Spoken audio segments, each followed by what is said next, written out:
Hey everyone, welcome back to the Generational Legacy Podcast. Today we are talking about our encounters with God throughout our life. And so we're here with Dad and Mom, and we're going to talk about our lives and what kind of encounters we've had with Jesus.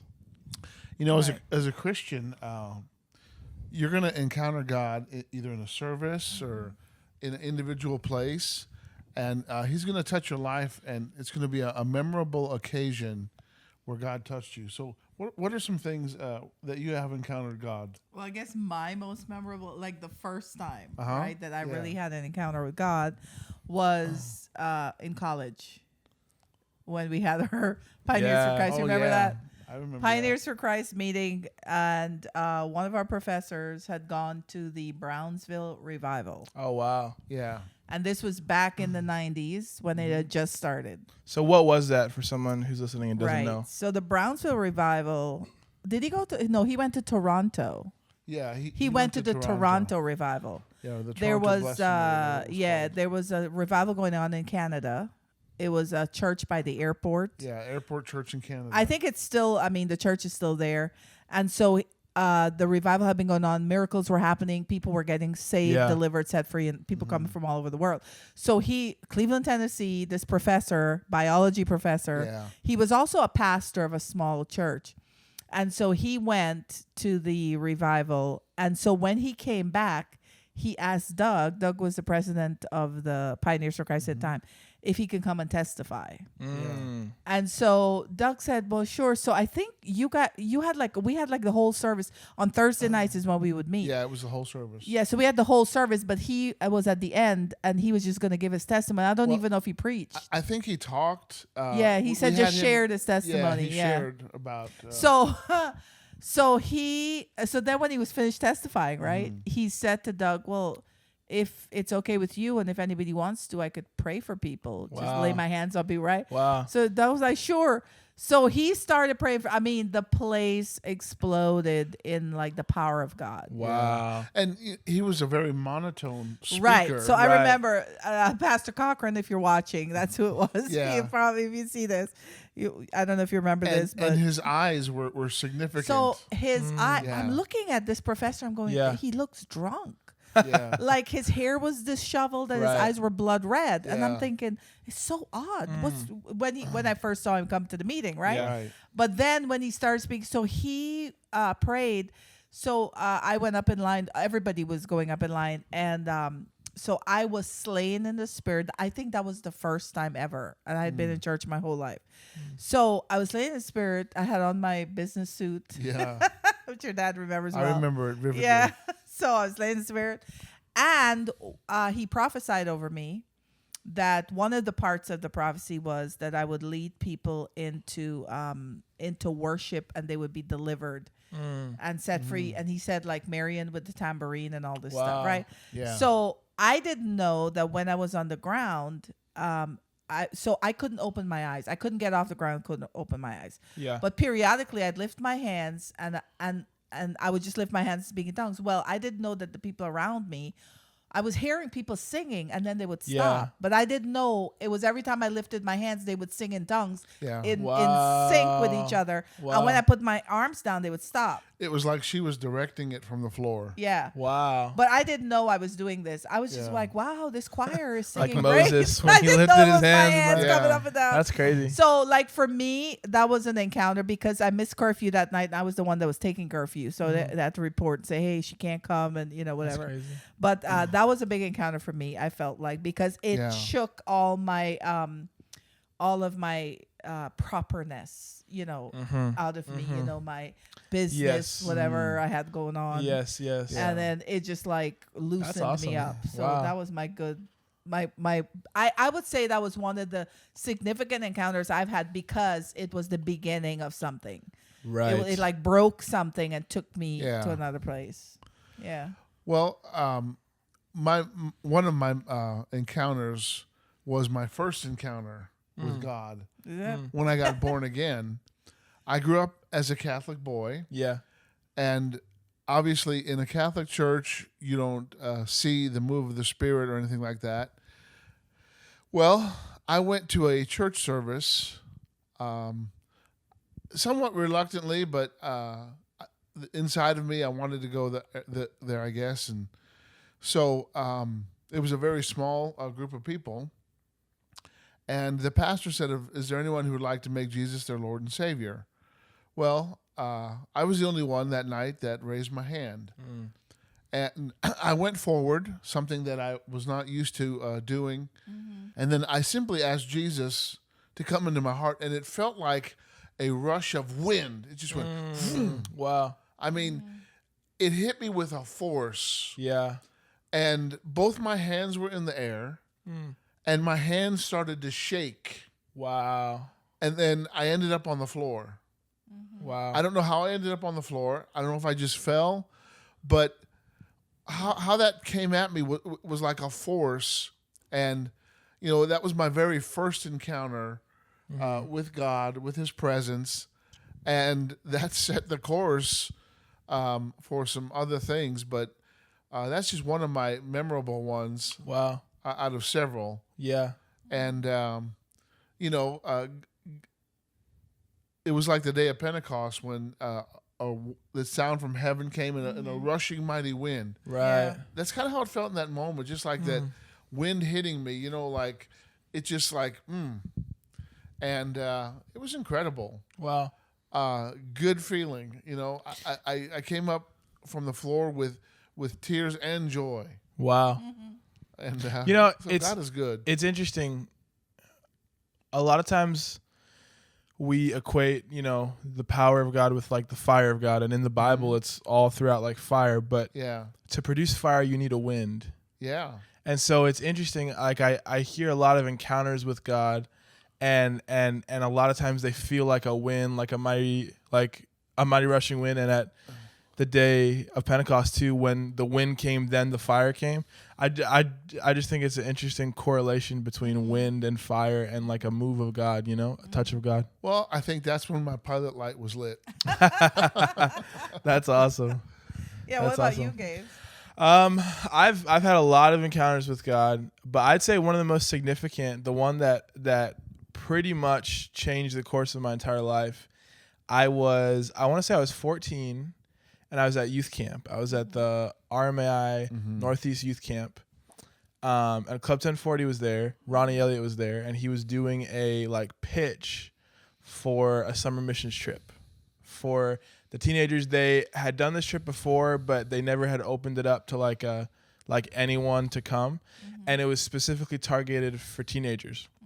So ages 15 to 18 to 9, and at this camp, there's probably about 200 kids, maybe something like that. I remember this was towards the end of the week. So this was like after the halfway point. I think it was like on a Thursday night, like the second to last night. And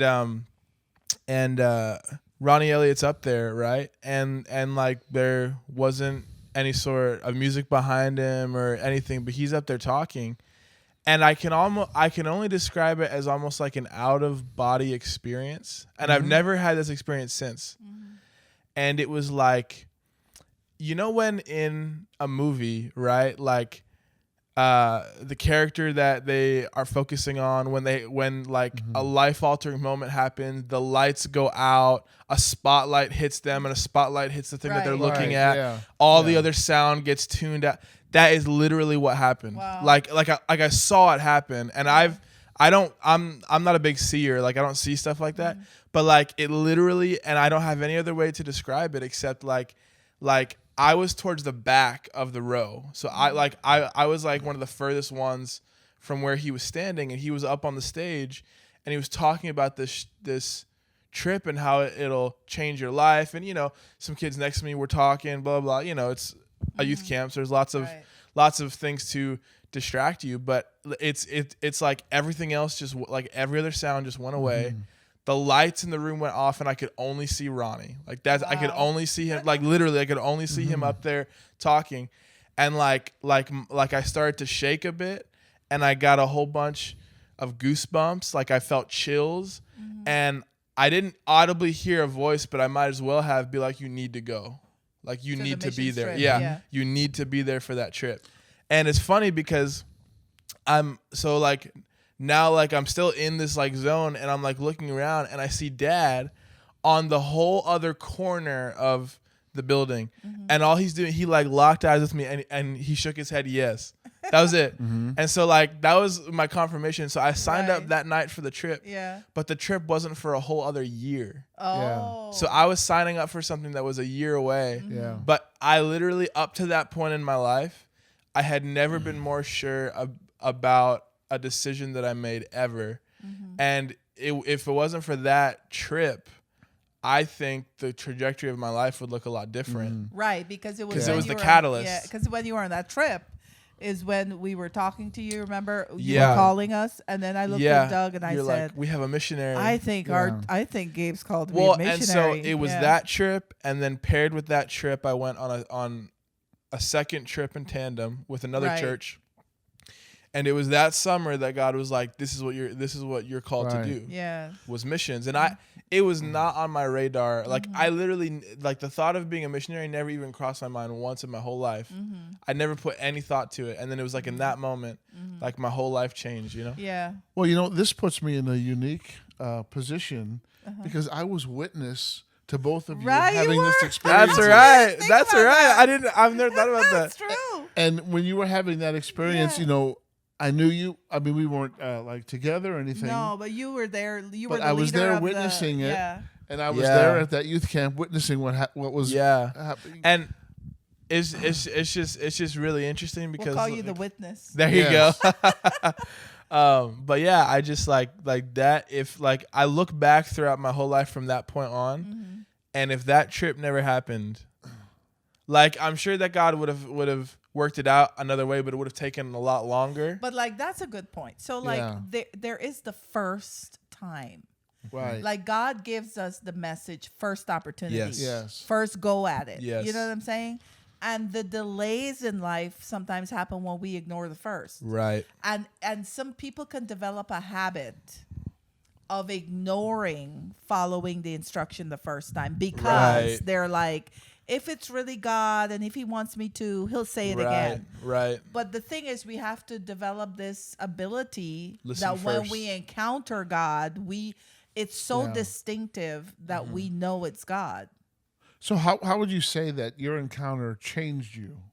Well, I feel like it loosened me up. I was this like uptight business, like very like black and white. I mean, and somebody who knows me today might be like, I don't know what you're talking about. I was worse than I was back then.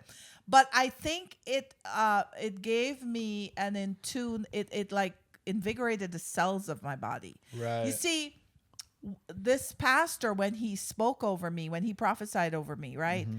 At the time, I wasn't like leading worship or singing anywhere. As a matter of fact, I thought like, that's funny. Well, now I'm a worship leader at a church. Right. Like this is like 20 some years later. Yeah. You know what I'm saying? Yeah. So when I recall that now, when I recall what he said over me, when I lead worship, my intention when I'm leading worship now It's different. is that people are led out of bondage. They're led into freedom. So when I'm singing my voice, I'm expecting that to happen. Right. So I'm expecting to worship God when I sing, but I'm also expecting, as part of my worship to God, is to help people be delivered. So like when we encounter God, it's not just for our experience to like feel something and to have something happen in our life. It's for us and what we do for him.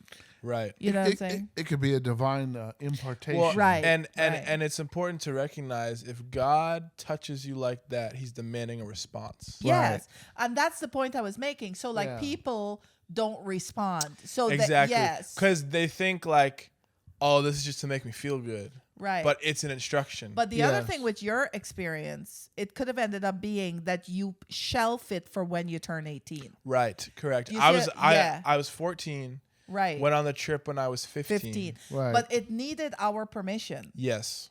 And see, this is what we talk about, as a family, our thing that we do, like even when Doug and I got married, it was like, we will never be we don't have to give each other permission to do what God asks us to do. Exactly. Right. Yeah.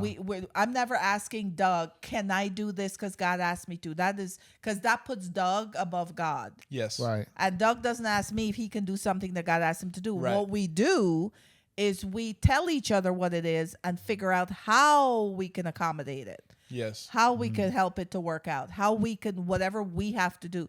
But we have never, so the same applied to you. So when you're coming to us at 15 to go on this mission trip, the thought of a no never occurred to us. Yeah. Yeah. Even when the pastor was asking us Right. Well, if he could go, Right. he was surprised at our answer. Oh, Right. yeah, sure. No problem. Yeah. Yeah. But see, the thing is, as a family, as a person, as an adult, any person listening to us, we are not the final say in a person's instruction from Right. God. Correct. And that instruction can come at any age. I mean, Yes. look at Samuel in the Bible. Yeah. You know, he was given an instruction in the house that a priest was in charge of Yes. about the priest and his family. Do you know what I'm saying? So God Right. is just looking for people that will listen to him the first time Yes. Yeah. and then follow through. And see, a Right. lot of young people, I feel like a lot of kids might be hearing God saying something about their life, but they're shelving it until they're 18 because Yeah. their family structure does not condone Right.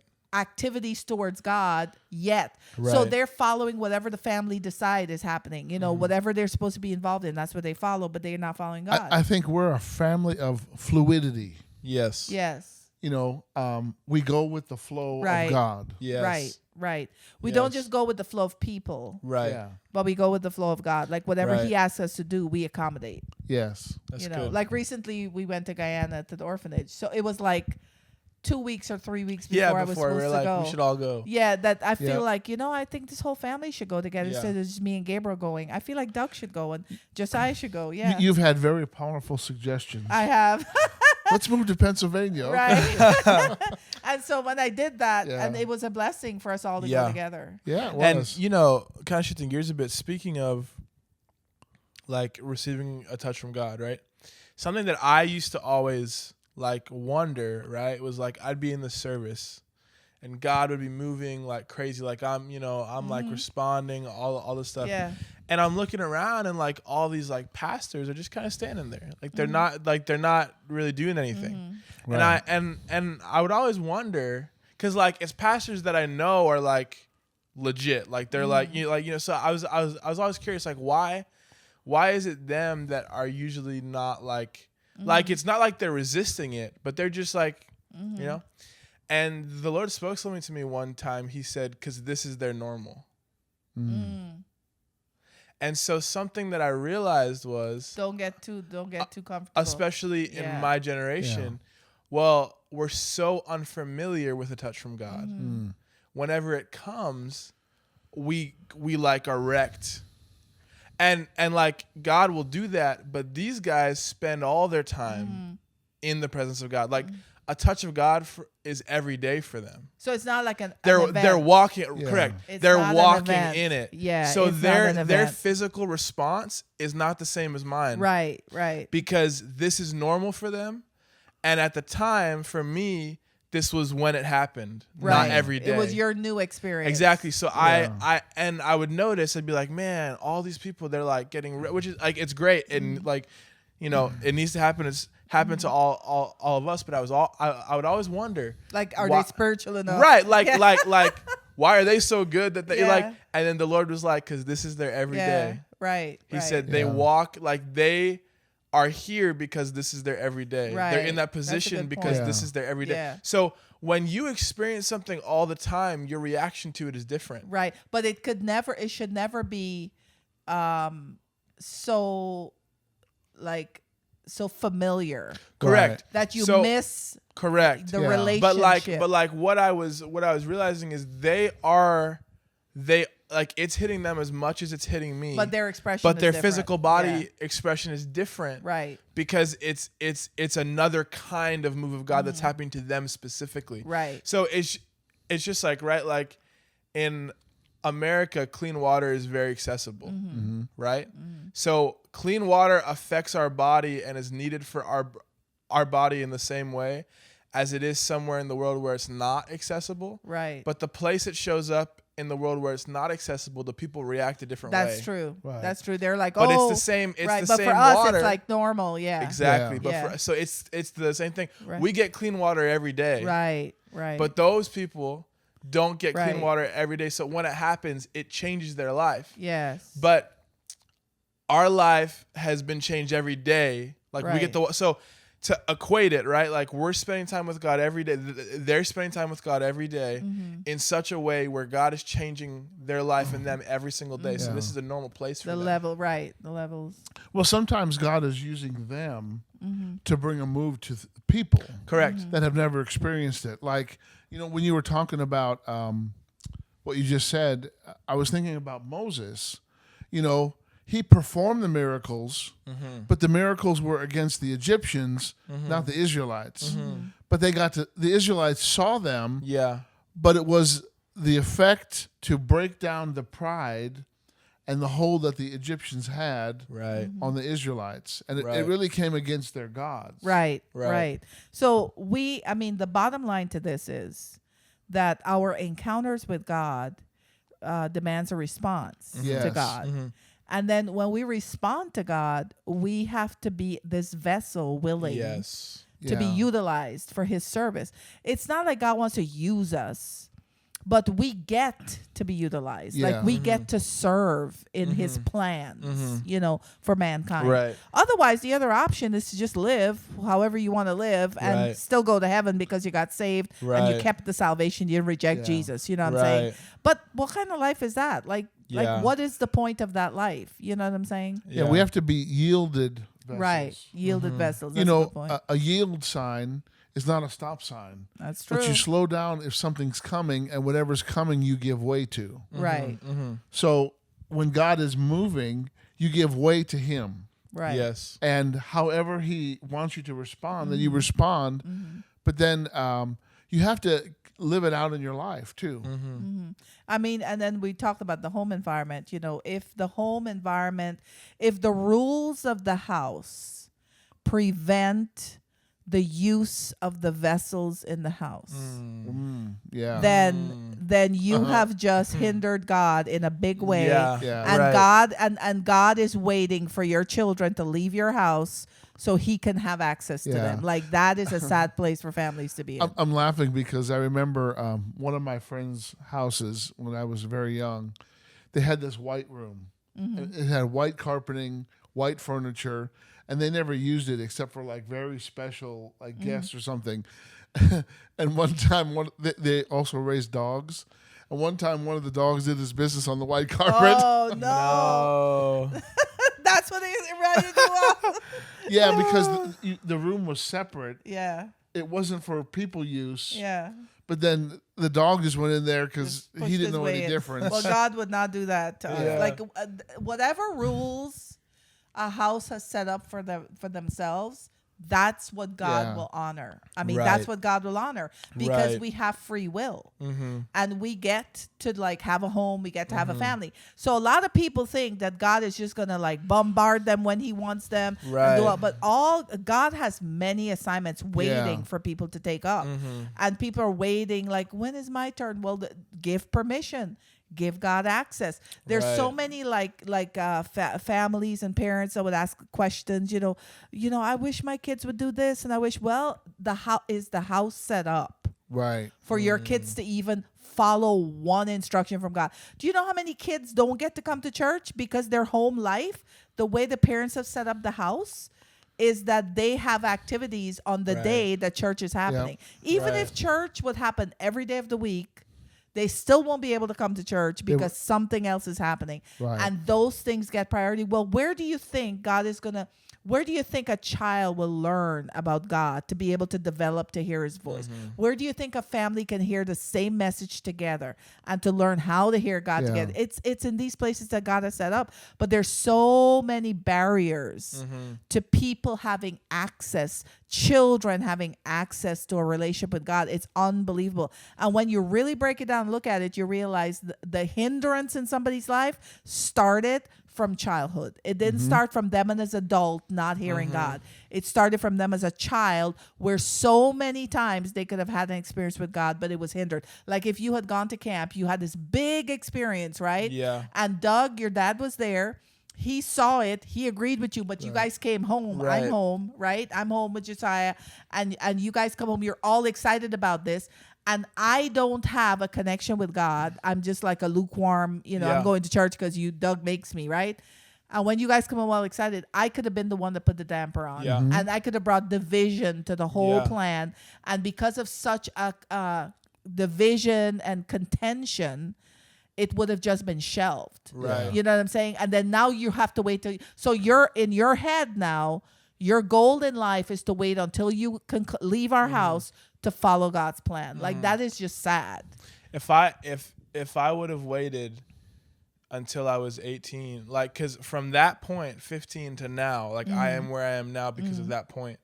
So that is 6 years of my life that happened. Started at 14, Right. 15. But if I would have had to wait till I was 18, I would have just been getting started, Right. Yes. And you would have been getting started without momentum. Yes. You see what I'm saying? Like that experience gave you momentum. Yes. When we helped you to do that, when we said yes, all we had to do was say yes. We didn't have the money at the time. We didn't have Right. any of the resources. Right. We didn't even know how it was going to happen. Right. But I knew that we had to just say yes. Like that was Yeah. the last barrier. You guys had already said yes.